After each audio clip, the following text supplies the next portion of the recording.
নমস্কার বন্ধুরা, কেমন আছেন সবাই? টিনা লাইফস্টাইলে আপনাদের স্বাগতম। আজ নিয়ে আসলাম ছোট্ট একটা ব্লগ নিয়ে।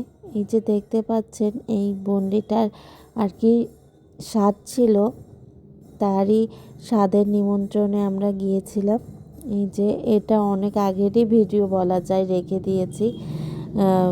বন্ডির ছেলে হয়েও গিয়েছে, ষষ্ঠী পূজাও হয়ে গিয়েছে, তারপরেও আমি সময় পাইনি আর কি ভিডিওটা দেওয়ার, তাই ছোট্ট একটা ব্লগ করেছিলাম, সেটা আপনাদের সাথে শেয়ার করলাম। এই যে অনেক কিছু আইটেম ছিল, কিন্তু ছেলে মেয়ের এত ডিস্টার্বের জ্বালায় আমি ভিডিওটা ভালো করে করতে পারিনি খাবারের। আর তারপরে ঘুরে টুরে এসে তারপরে আর কি আমরা আর কি একটু পৌর পার্কে গিয়েছিলাম ছেলে মেয়েকে নিয়ে। ওদের একটু খেলাধুলা করিয়ে তারপরে বাসায় ফিরেছিলাম বিকেলবেলার দিকে। আরও শীতের সময় ছিল, বেশ ভালো লাগছিল ওদের। আর এই যে মেয়ে তো খোলা জায়গা পেলেই দৌড়োদৌড়ি শুরু করে দেয়, যে দেখেন কি খুশি পুতুলটা।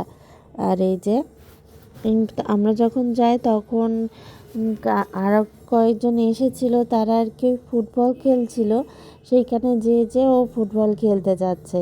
তারা বেশ বড় বড়, তাদের সাথে তো আর ও পারবে না খেলা করতে। এই তো ছোট্ট একটা ব্লগ আপনাদের সাথে শেয়ার করলাম, কেমন লাগলো? আর টিনা লাইফস্টাইলের সাথেই থাকবেন, ধন্যবাদ।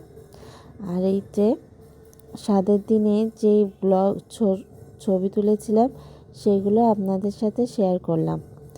আর এই ছোট্ট ব্লগটা আপনাদের কেমন লাগলো অবশ্যই কমেন্টে জানাবেন।